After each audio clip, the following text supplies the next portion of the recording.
और अभी अभी महबूबा मुफ्ती ने भारत में कुछ नेताओं पर पड़े ईडी की छापेमारी की तुलना पाकिस्तान में चल रहे राजनीतिक हंगामे से कर दी है। लेकिन महबूबा मुफ्ती पिछले 24 घंटे से सुर्खियों में हैं।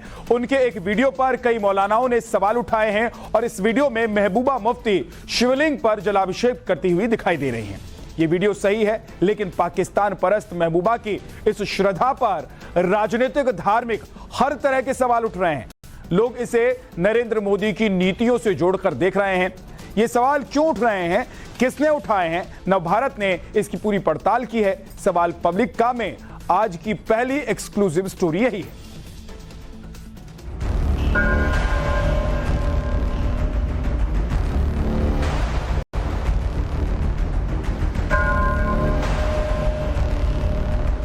वहां किसी ने मेरे हाथ में बड़ी श्रद्धा से पानी का लोटा रख दिया कि आप इस पे डालिए। उन्होंने कहा तो मैंने डाल दिया। सारे समाज को साथ लेके चलने के लिए अगर उनके मन में ये भाव आया है, हृदय परिवर्तन हुआ है, तो ये बहुत अच्छा है।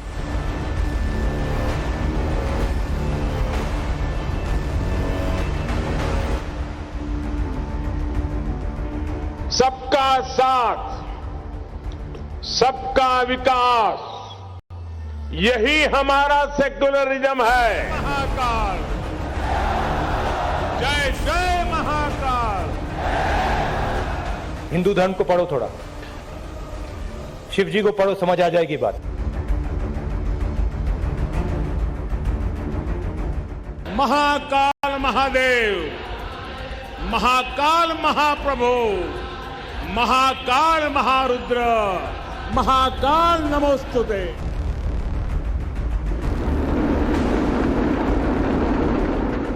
चौबीस के रणनीतिक मंच पर एक पर्दा गिरता है, एक पर्दा उठता है, एक दृश्य बदलता है तो दूसरा दृश्य बनता है। सियासी मंच पर नई तस्वीर है, नया दृश्य है। सवाल है कि क्या इसकी वजह बदला परिदृश्य है। जम्मू कश्मीर के पुंछ जिले में भगवान शिव का जलाभिषेक करती पीडीपी अध्यक्ष महबूबा मुफ्ती की तस्वीरें सुर्खियां बन गई। महबूबा ने न सिर्फ शिवलिंग को जल चढ़ाया, बल्कि नवग्रह मंदिर परिसर में दर्शन पूजन भी किया। मैंने मंदिर देखा जो उन्होंने बनाया, बड़ी मेहनत से बनाया, बड़ा पुंछ वालों ने बहुत दिल खोल के पैसा दिया है। और उसके बाद वहां किसी ने मेरे हाथ में बड़ी किया था। तब महबूबा राज्य की सत्ता संभाल रही थी। सत्ता धर्म, मजहब या पंथ सापेक्ष नहीं होती, बल्कि पीएम मोदी के शब्दों में कहें तो सबका साथ, सबका विकास और सबके विश्वास के सूत्र पर कसी होती है। लिहाजा महबूबा ने वही किया था जिसकी अपेक्षा सूबे के मुखिया से की जाती है। लेकिन इस बार जब महबूबा की शिवलिंग का जलाभिषेक करती तस्वीरें वायरल हुई तो सवाल उठे। वो ये कि शिवलिंग के जलाभिषेक के पीछे क्या पॉलिटिकल संदेश है। धारा 370 हटने के बाद से कट्टरपंथी लाइन लेने वाली महबूबा अचानक बदल कैसे गई? कहीं ये दृश्य जम्मू कश्मीर में परिसीमन से उभरे नए परिदृश्य की वजह से तो नहीं? महबूबा मुफ्ती ने जल अभिषेक किया है शिवलिंग पर, आप कैसे दिखते हैं इसे? एक्चुअली मुझे तो ये सिर्फ पॉलिटिकल एजेंडाज ही लगते हैं। आई डोंट बिलीव कि वो सीरियस है इस चीज़ को लेके, बिकॉज महबूबा मुफ्ती उन लोगों में से है जो अमरनाथ के टाइम पे इंडिया को, इवन जम्मू में से 1 इंच ऑफ ज़मीन देने को तैयार नहीं थे। बट राइट नाउ वो शिवलिंग पे जल चढ़ा रहे हैं। तो इन माई पॉइंट ऑफ व्यू ये तो जस्ट एक पॉलिटिकल एजेंडा है, बिकॉज इलेक्शंस आने वाले हैं तो उनको और क्या ही मिल सकता है यहाँ पे। ऑब्वियसली एक मतलब आप कह सकते हैं कि पॉलिटिक्स का एजेंडा है कि अब इलेक्शंस आ रहे हैं तो जहां से उनको वोट्स मिल सकते हैं वो उसी साइड फिर अपना वो ट्रांसफर कर देती हैं। यानी कि समाज की इन्हें चिंता नहीं, लोगों को जोड़ने की चिंता नहीं। नो सर, वो तो दिखता ही नहीं है। वो तो आप मतलब कहीं से भी पूछ लो, है ना, कि नहीं दिखता है। व्हेनेवर जब इलेक्शंस आते हैं तो ये लोग उसी टाइम अपना वो दिखाना स्टार्ट कर देते हैं। पिछले 9 सालों में देश की राजनीति में बहुत कुछ बदला है। अल्पसंख्यक तुष्टीकरण के बजाय सबका साथ, सबका विकास के राजनीतिक सूत्र पर कसे मोदी के तो कोई समाजवादी परचम तले तुष्टीकरण की ताल ठोकने वाला काशी के संकट मोचन में शीश नवाता है। लेकिन बात यहाँ महबूबा के धर्म निष्ठा के नूतन अवतार की है। सवाल इसलिए उठाए जा रहे हैं क्योंकि धारा 370 हटने के बाद जम्मू कश्मीर में हुए परिसीमन से सियासी गणित पूरी तरह से बदल चुका है। सारे समाज को साथ लेके चलने के लिए अगर उनके मन में ये भाव आया है, हृदय परिवर्तन हुआ है, तो ये बहुत अच्छा है। जम्मू कश्मीर की सत्ता में एक बड़ा हिस्सा जहां घाटी और मुस्लिम आबादी का होता था, अब उसमें बात बराबरी की है।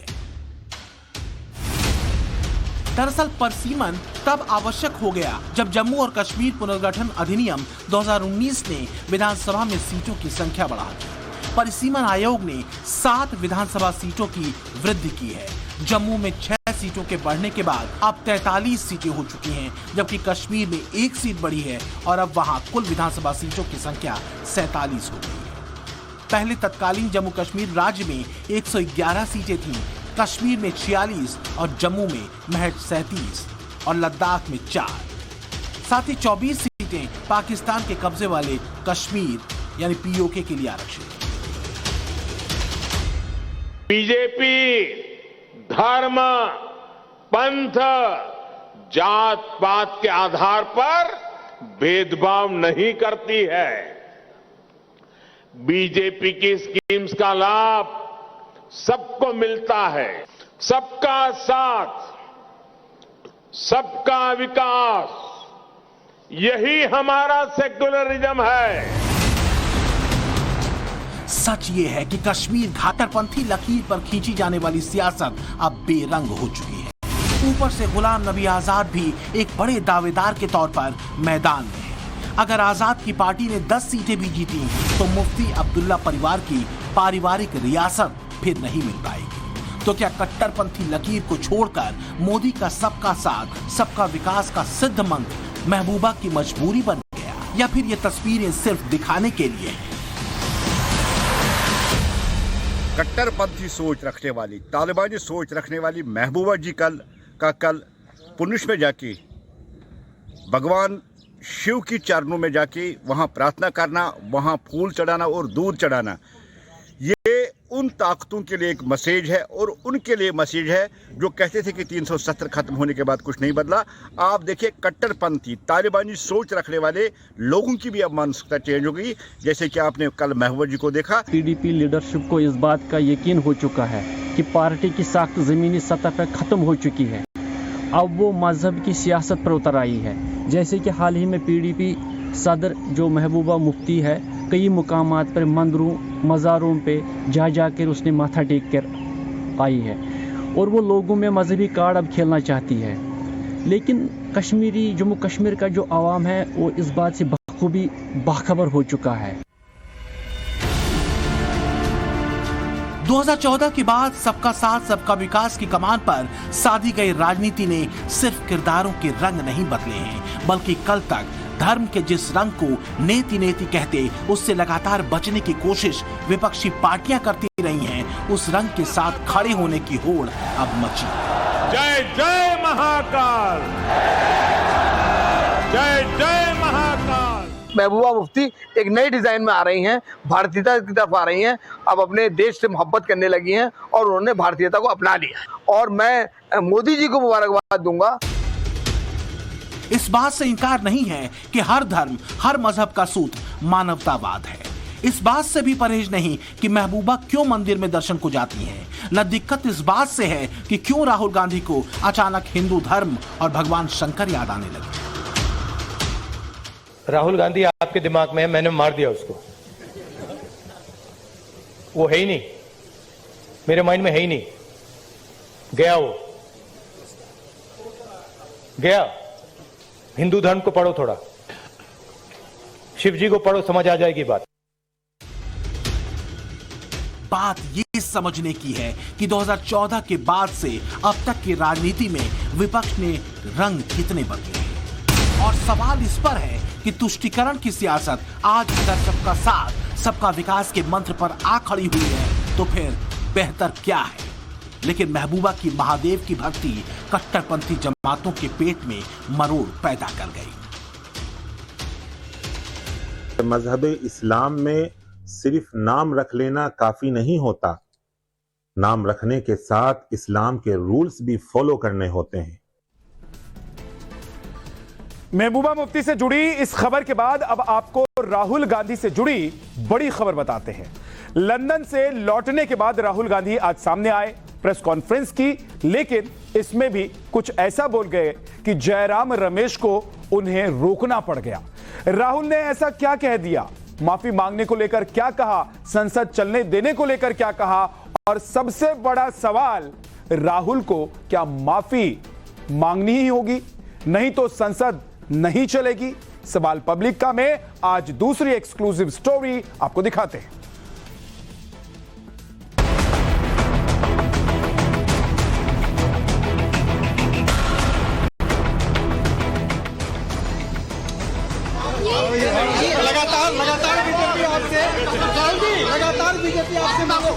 माफी की मांग कर रही है, मांगेगा क्या?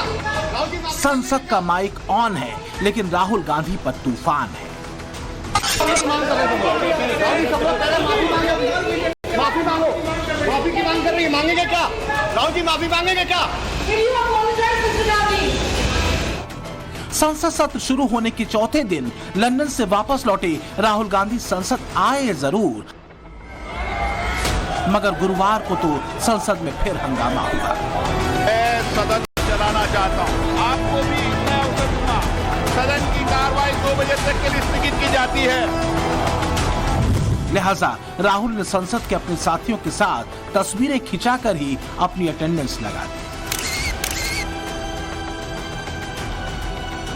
तस्वीरों में राहुल मुस्कुरा रहे हैं, लेकिन अब संसद में मुद्दा तो राहुल गांधी से माफी मंगवाने का है।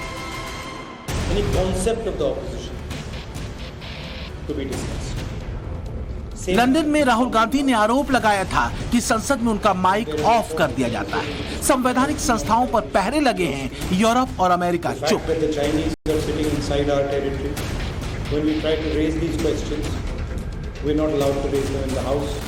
लिहाजा विदेश में भारत और संसद का अपमान करने के बीजेपी के आरोपों पर घिर रहे राहुल ने फिर से माइक ऑन या माइक ऑफ वाला कार्ड चल दिया है।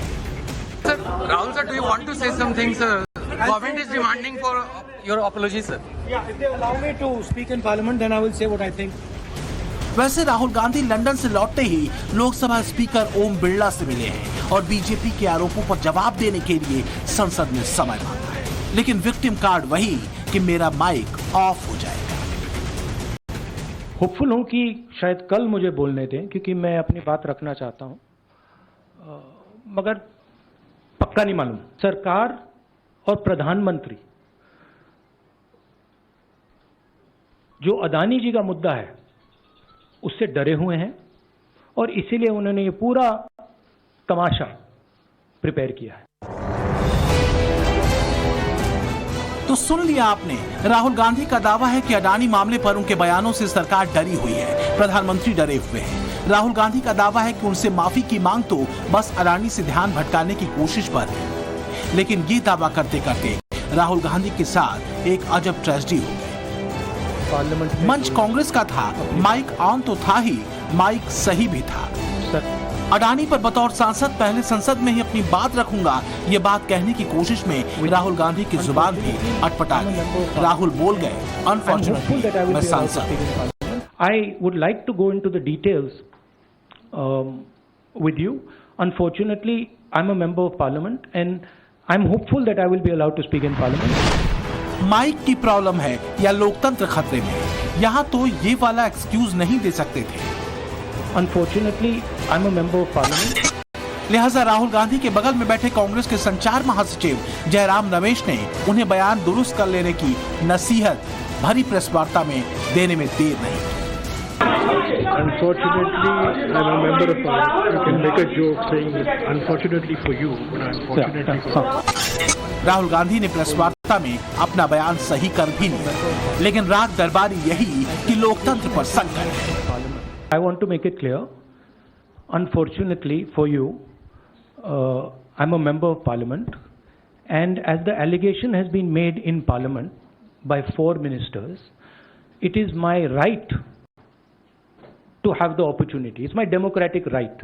So if Indian democracy was functioning, I would be able to say my piece in Parliament. Rahul Gandhi खुद को अभागा सांसद कहने की फिसली जुबान को दुरुस्त कर लेते हैं, लेकिन बीजेपी तो उनकी लंदन वाली जुबान को दुरुस्त करने की मांग इन आरोपों के साथ कर रही है कि राहुल गांधी जानबूझकर भारत को बदनाम कर रहे हैं। ये जो राहुल गांधी हैं, ये बड़ू या वो मनबड़ू भी हैं और वो ढीठ हैं, और उनको चूंकि संसद में कोई भी उसके आन बान शान प्रतिष्ठा के बारे में कोई जानकारी नहीं है और उनको प्रजातंत्र में कोई विश्वास नहीं है, इसीलिए वो आए वो जाएं।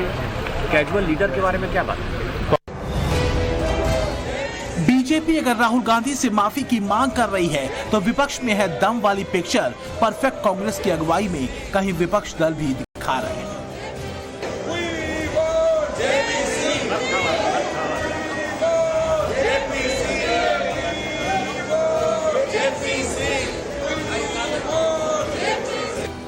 ये संसद के बाहर विपक्षी सांसदों की ह्यूमन चेन है।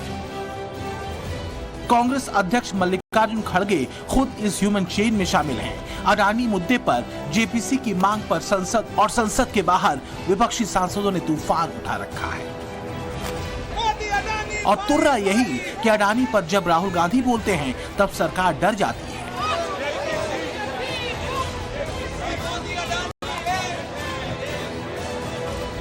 ये और एक रिकॉर्ड मोदी जी बना दिया कि सदन बैठते ही आधा मिनट के अंदर सदन खत्म। मोदी जी की जमाने में और एक रिकॉर्ड। मोदी जी हर चीज में प्रथम प्रथम करते हैं ना, ये भी प्रथम हो गया कि सत्ता पर खुद सदन को ठप कराते हैं और वो भी उनका समय आधा मिनट तक कर दिया। अगले तारीख हो सकता है कि आधा मिनट भी ना लगे। अगले जमाने में ये हो सकता है कि सदन ही ना रहे देश में। बहुत कुछ हो सकता, सभी प्रथम होगी। तो हमें राहुल गांधी जी को बोलने का मौका नहीं दिया जाता, लेकिन ये पीछे से चिल्लाते हैं राहुल गांधी भागे, राहुल गांधी सदन में आओ। अरे हम लोग हिम्मत से कह दे कि मोदी सदन में आओ और अडानी की बात रखो। जब राहुल जी सदन में आते हैं तो फिर भागते हैं, तो क्या करें? हाथी जब कहीं जा घुसते हैं तो खलबली मच जाते हैं। राहुल जी जब सदन में घुसते हैं तो बीजेपी के अंदर खलबली मच जाते हैं, क्योंकि राहुल जी एक हाथी है जो सदन के अंदर जाती है तो खलबली मच जाती है। राहुल गांधी के संसद आने से सरकार में खलबली मच जाती है। ये मिजाज कांग्रेस अपने सोशल मीडिया पोस्ट्स में भी दिखाने की कोशिश कर रही है। ये देखिए, राहुल गांधी छुट्टी बिताकर 3 दिन संसद सत्र में शामिल नहीं रहकर जब चौथे दिन संसद आए तो कांग्रेस ने ट्वीट में लिखा, शेर संसद में। इसके बाद प्रधानमंत्री की पर्दे के झरोखों से झांकती ये तस्वीर डालकर कांग्रेस ने ट्वीट किया, राहुल गांधी जी के सदन में पहुंचते ही। जिस प्रेस कॉन्फ्रेंस में राहुल गांधी ने खुद को गलती से अभागा सांसद कह दिया है, उसी प्रेस कॉन्फ्रेंस के ऐन पहले मोदी का पानी पीता है कि स्केच कांग्रेस ने डालकर ट्वीट किया, प्रेस कॉन्फ्रेंस शुरू। कांग्रेस देश के सामने ये साबित करना चाहती है कि राहुल गांधी से प्रधानमंत्री डर गए, बीजेपी डर गई है, लेकिन राहुल गांधी के खिलाफ बीजेपी के तेवर तो कम हो ही नहीं रहे। बेबुनियाद बेफतूर की बातचीत करना उनकी फितरत बन गई, उनकी आदत बन गई है। लेकिन राहुल गांधी, आपका अहंकार देश से बड़ा नहीं है। कांग्रेस के लिए देश से ऊपर एक परिवार है और ये आज नहीं पहले भी कहते थे India is Indira, Indira is India.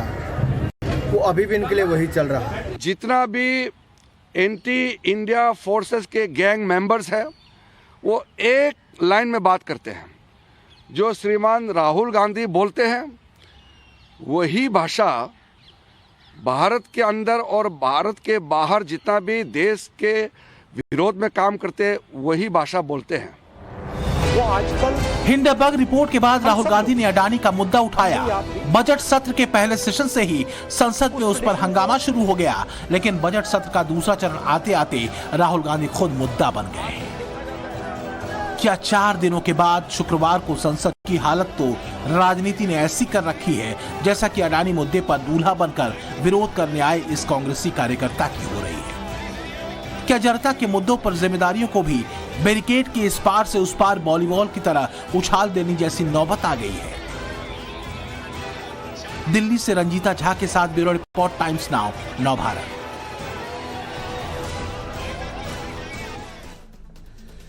Social media पर पीएम मोदी को लेकर एक बहुत बड़ा दावा किया जा रहा है। कल दोपहर को एक ट्वीट सामने आया, इसमें नरेंद्र मोदी को नोबेल पुरस्कार का सबसे बड़े दावेदार के तौर पर बताया गया है।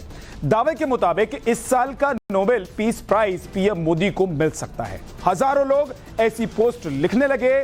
कई लोग इस बात पर विश्वास करके ट्वीट और पोस्ट फॉरवर्ड भी करने लगे। लेकिन सवाल पब्लिक का यह कि इसमें कितनी सच्चाई है, हमने इसकी पूरी पड़ताल की है। सवाल पब्लिक का में आज की तीसरी एक्सक्लूसिव स्टोरी आपको दिखाते हैं।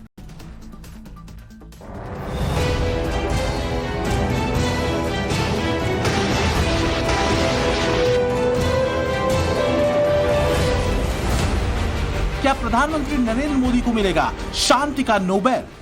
सोशल मीडिया पर वायरल इन ट्वीट्स में दावा किया जा रहा है कि प्रधानमंत्री नरेंद्र मोदी को साल 2023 का शांति का नोबेल पुरस्कार मिलने जा रहा है। पीएम मोदी को चाहने वालों ने बुधवार को ऐसे ट्वीट्स किए और फिर बीजेपी नेता भी ऐसे दावे करने वालों में शामिल हो गए। इन ट्वीट में सबने नोबेल शांति पुरस्कार कमेटी के डिप्टी चीफ का हवाला दिया है।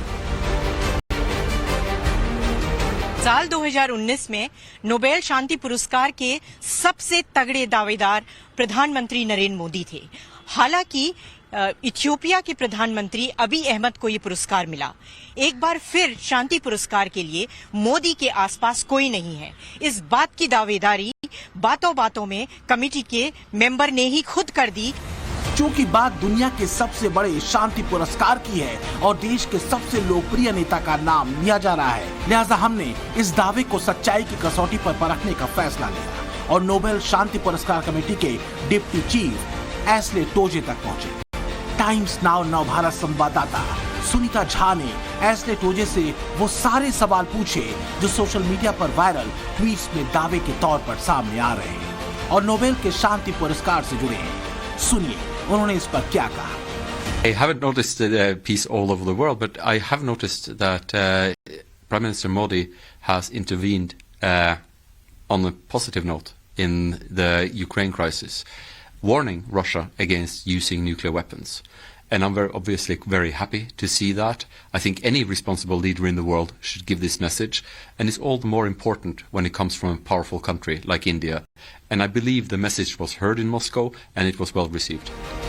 नोबेल की शांति पुरस्कार कमेटी के डिप्टी चीफ एस्ले टोजे ने पीएम मोदी के प्रयासों की तारीफ की और वो तमाम फैक्टर भी बताए जो दुनिया के मंच पर भारत की बढ़ती साख और पीएम मोदी की भूमिका को सबसे आगे रखते हैं।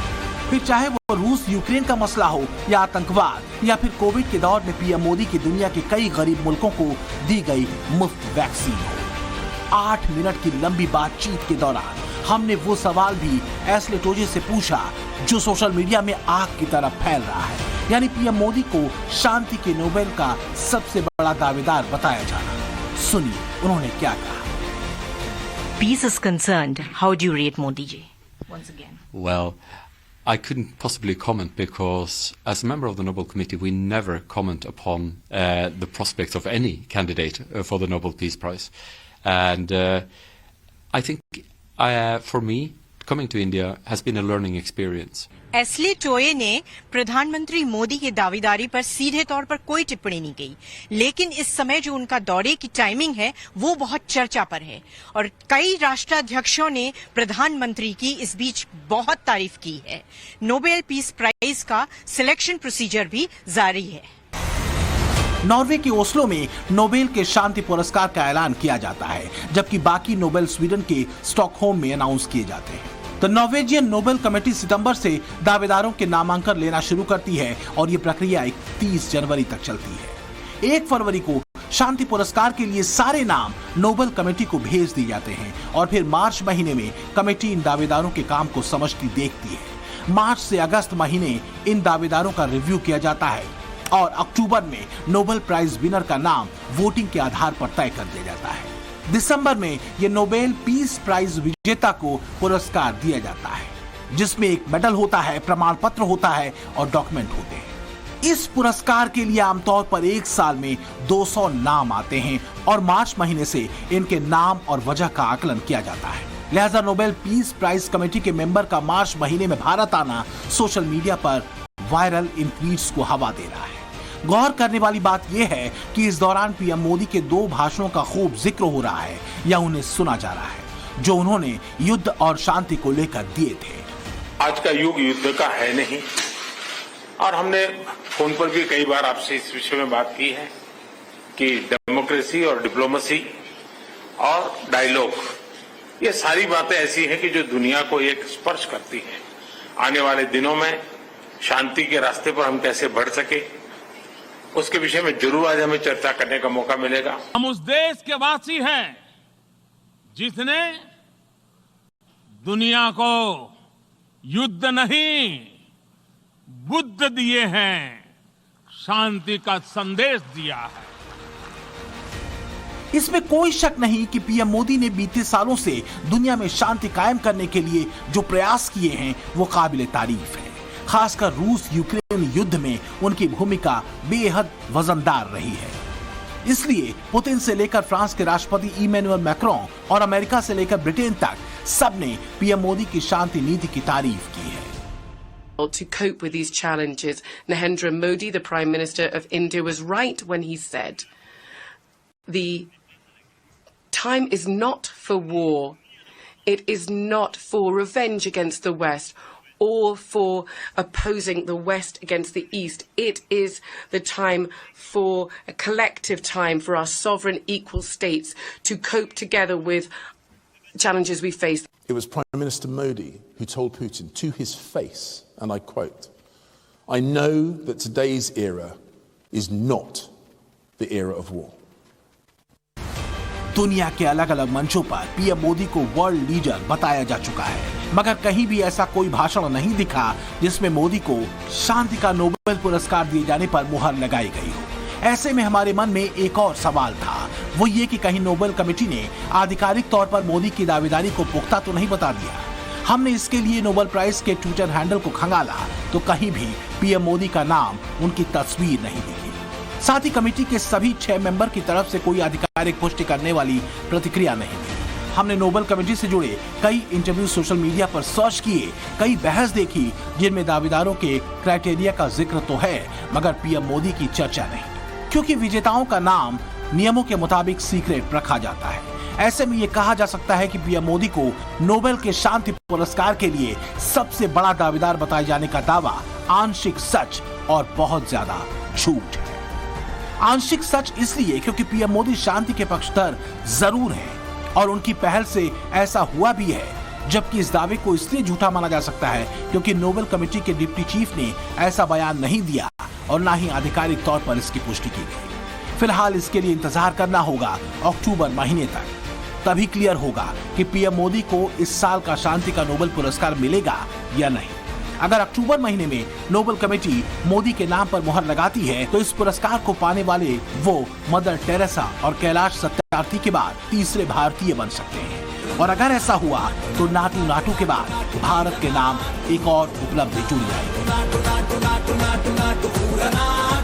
देखिए, जहां दुनिया छोटी छोटी बातों में युद्ध में घुस जा रही है, वहीं 2022 और 23 के बीच नरेंद्र मोदी जी अगर ये कहते हैं कि ये युद्ध का समय नहीं है, तो मैं नहीं समझता कि इससे बड़ा शांति का संदेश कोई और दे सकता है। कोरोना काल में 150 देशों को दवाइयां उपलब्ध कराना, भोजन उपलब्ध कराना, अनाज उपलब्ध कराना, इतना बड़ा कार्य आप समझते हैं मानवता कैसे तार-तार हो जाती, भूख क्या नहीं करा देती है। भारतीय प्रधानमंत्री पद कहीं ना कहीं दुनिया में शांति की गारंटी देता है, चाहे वो श्री जवाहरलाल नेहरू जी से शुरू हुआ नॉन अलाइंग मूवमेंट हो, या फिर इंदिरा जी ने एक पाकिस्तान के 2 पाकिस्तान कर क्षेत्र में शांति स्थापित की हो, चाहे परमाणु विखंडन से दुनिया में अपनी ताकत का एहसास करा करके शांति स्थापित करने का काम किया हो।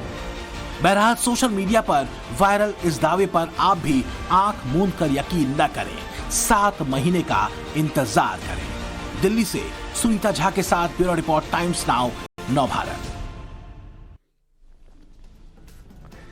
आगे देखिए 2024 की वोट चरित मानस जीत की संपूर्ण कथा।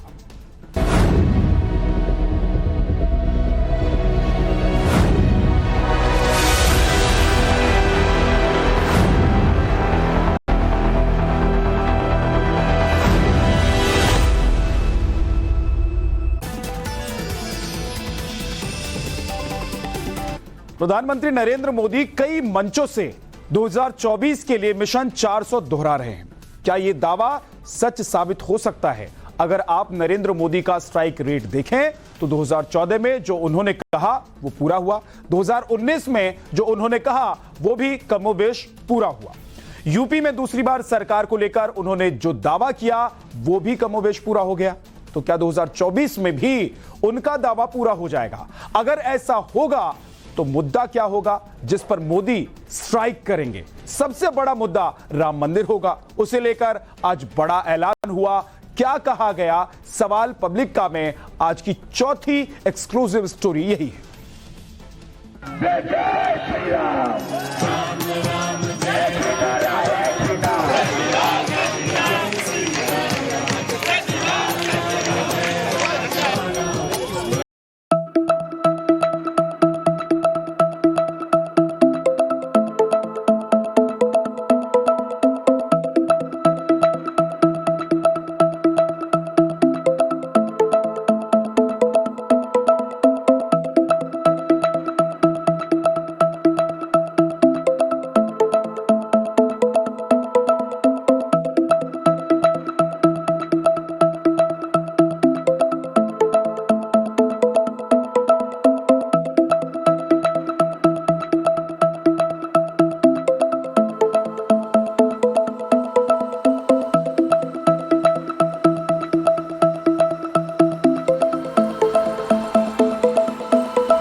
लेकिन कहते हैं कि सियासत में 1 + 1 2 नहीं बल्कि 11 होता है।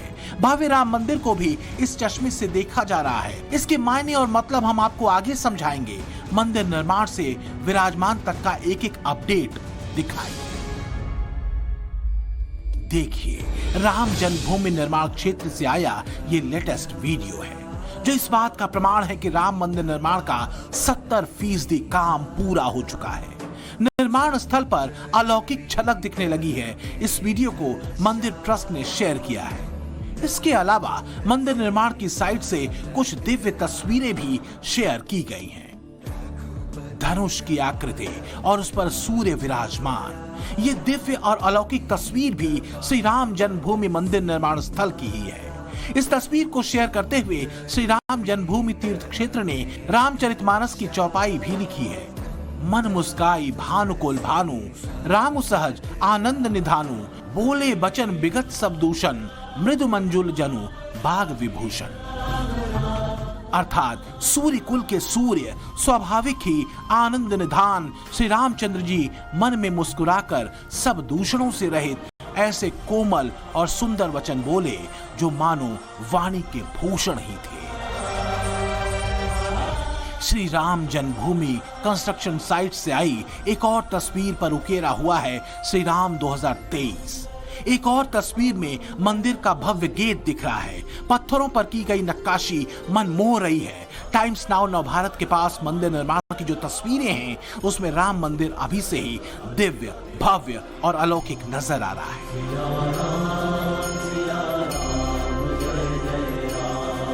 आप जानिए कि राम मंदिर निर्माण के नए वीडियो में क्या क्या दिख रहा है।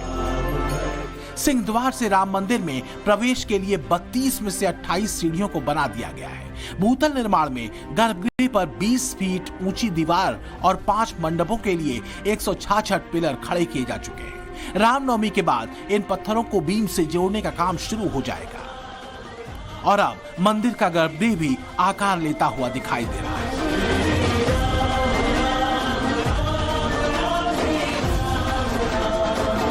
मंदिर निर्माण के इस वीडियो को श्री राम जन्मभूमि तीर्थ क्षेत्र ट्रस्ट के महासचिव चंपत राय ने अपनी ट्विटर हैंडल पर शेयर किया है। बीते 11 दिनों में चंपत राय ने मंदिर निर्माण क्षेत्र के कई वीडियो और तस्वीरें जारी की हैं। उन्हीं में से एक वीडियो ये भी है जिसमें अयोध्या में निवास करने वाले भारतीय मत पंथ संप्रदाय के संत महंत श्री राम जन्मभूमि मंदिर निर्माण स्थल का अवलोकन करते दिख रहे हैं। मतलब तैयारी जोर शोर की है।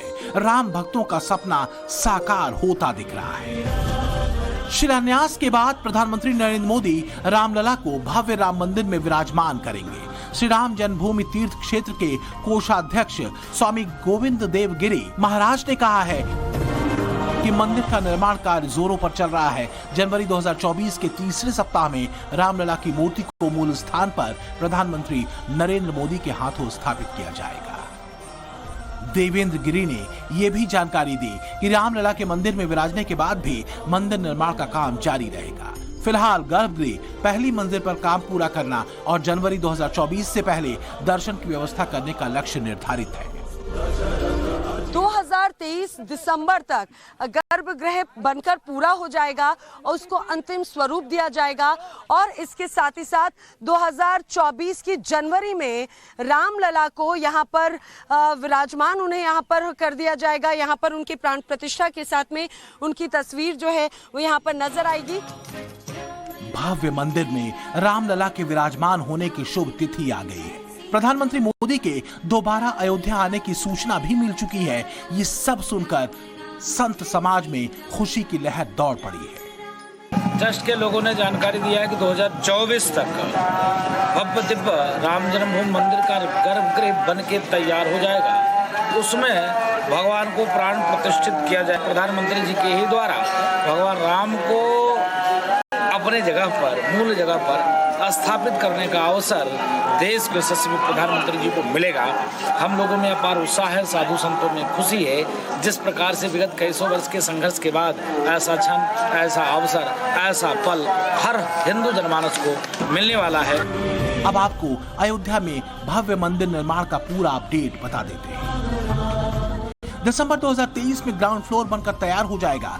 इस फ्लोर पर गर्भगृह समेत 5 मंडप भी होंगे जिनके नाम गुड़ी मंडप, नृत्य मंडप, रंग मंडप, कीर्तन मंडप होंगे। इसके साथ ही मंदिर में प्रवेश करने के लिए सिंह द्वार का निर्माण कार्य भी पूरा हो जाएगा। मंदिर का गर्भगृह अष्टकोणीय होगा। इसमें बीच बीच में पीछे की ओर भगवान रामलला के विराजने का आसन होगा। मंदिर के गर्भगृह में भगवान के बाल स्वरूप की एक बड़ी मूर्ति भी स्थापित की जाएगी ताकि श्रद्धालुओं को दूर से ही भगवान के दर्शन हो सके। देश भर के लिए खुशखबरी है कि 2023 तक जो प्राण प्रतिष्ठा का काम है एक फ्लोर पूरा बनकर तैयार हो जाएगा। ये एक बड़ी खुशखबरी है। ये तो मेरा विश्वास तो यही है। बाकी तो जनता चाहेगी कि नहीं चाहेगी मालूम नहीं। हाँ, जनता ने उल्टी माला फेरनी शुरू कर दी कि इनको फेल करना है, तो मैं क्या करूँगा।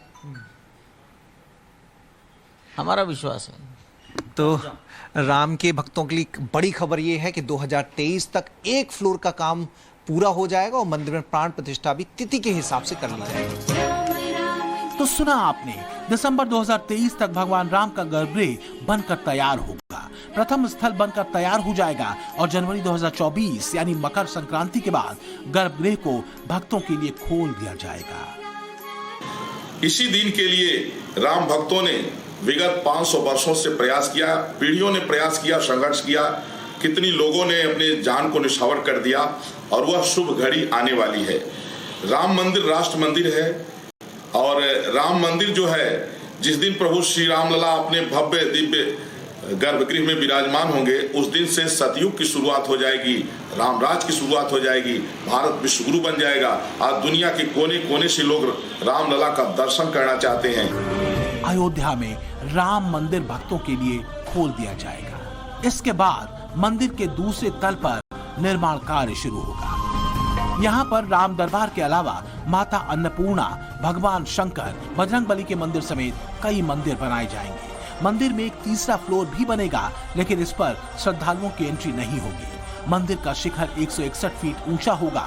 रामनवमी के दिन भगवान राम का सूर्य तिलक से अभिषेक होगा, यानी सूर्य की किरण सीधे भगवान के ऊपर तक आएगी। ये किरण कैसे आएगी, इसके लिए IIT रुड़की के प्रोफेसर काम कर रहे हैं। इसके अलावा गर्भगृह के चारों तरफ 14 फीट चौड़ा परिक्रमा कॉरिडोर भी होगा।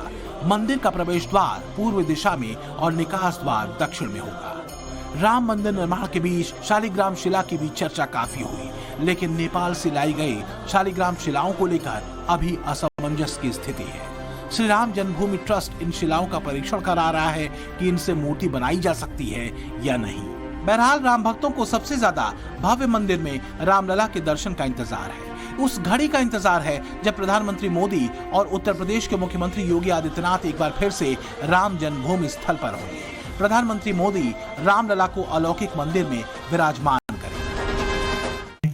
इसलिए बहुत प्रसन्नता होगी हमारे साधु समाज में, राम भक्तों में, कि स्वयं प्रधानमंत्री जी आकर के और जो अस्थायी मंदिर में विराजमान है रामलला, उनको अस्थायी मंदिर में विराजमान करेंगे। दशकों से देश में जब जब चुनाव हुए तब अयोध्या में राम मंदिर का मुद्दा गर्म रहा। इस उम्मीद को पंख तब लगे जब 2014 में नरेंद्र मोदी देश के प्रधानमंत्री बने। 2020 में जब उन्होंने मंदिर का शिलान्यास किया तो करोड़ों राम भक्तों की आंखें छलक आई। सपना साकार होता दिखा और इन्हीं राम भक्तों से अब मोदी को भी आस है, योगी को आस है। कहते भी हैं कि राम मंदिर मोदी का मास्टर स्ट्रोक है। कैसे, जरा इसे समझिए। उत्तर प्रदेश, गुजरात, मध्य प्रदेश, राजस्थान, छत्तीसगढ़, उत्तराखंड, बिहार, झारखंड और महाराष्ट्र, ये वो हिंदी हार्टलैंड है जहां भगवान राम घर घर में बसते हैं, कण कण में बसते हैं। और इन राज्यों की लोकसभा सीटों को जोड़कर देखें तो आंकड़ा 2078 यानी कुल सीट का आधे से ज्यादा होता है। इसलिए राम मंदिर को मोदी का मास्टर स्ट्रोक कहा जाता है। कहा जाता है कि अब राम जी बरसों तक बीजेपी का बेड़ा पार करते रहेंगे, मोदी और योगी को आशीर्वाद देते रहेंगे। Bureau report, times now, Navbharat.